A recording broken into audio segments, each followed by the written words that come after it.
Ôtez pas tous, bien-aimés frères et sœurs, l'immunité ne veut pas dire impunité en RDC.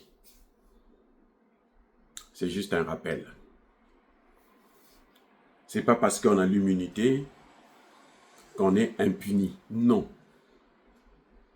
L'immunité est juste une précaution que l'on prend pour ne pas abuser d'une ancienne autorité quelconque, pour respecter la fonction qu'il a occupée par le passé. Mais lorsque les faits sont graves et avérés, il faut que la justice puisse être rendue quand on est dans un état de droit. Il y a des gens qui m'ont posé la question de savoir, mais où en est-on avec les plaintes de la Cour pénale internationale pour le cas de Paul Kagame?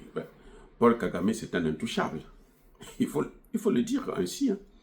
Paul Kagame est intouchable. Ben oui. Les Occidentaux, là, ne veulent pas le toucher. Et ils ne vont pas le toucher. Parce que Paul Kagame a beaucoup de dossiers concernant ces Occidentaux. Les dirigeants occidentaux. Et même les leaders africains. Vous les voyez là tous. Tous ceux qui sont passés à Kigali, qui sont sortis avec des femmes ou des hommes, Paul Kagame a leur nudité, à leur vidéo, qui donnent des moments, des ébats. Mais c'est ça le problème, c'est ça l'information. Paul Kagame a la nudité de tous les chefs d'État africains que vous voyez là, qui dansent là, qui le soutiennent. Tous, il les a.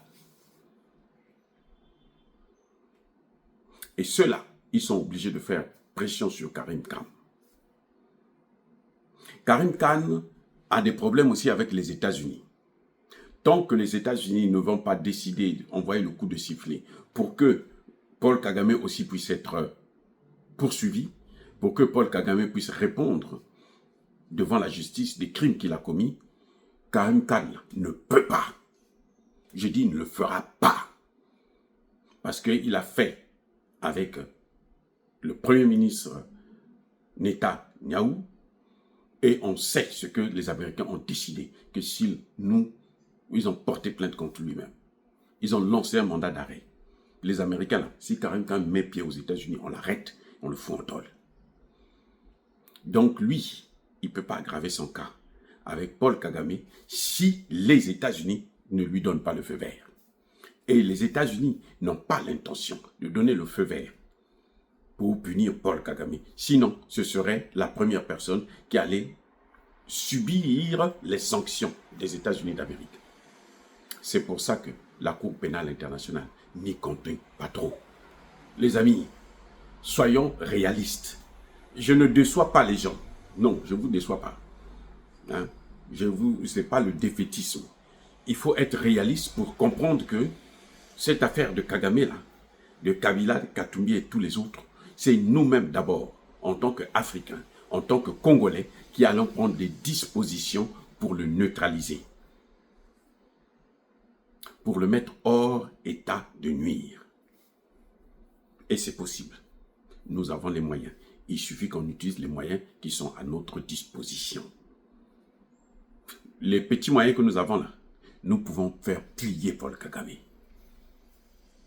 Vous voyez, maintenant, à force d'attendre, de traîner avec ces histoires, on voit maintenant l'Ouganda, son armée entre directement à Uvira pour attaquer le Congo. Oui, il ne se cache plus maintenant, parce que l'Amérique ne veut pas prendre des dispositions. L'Amérique sur laquelle,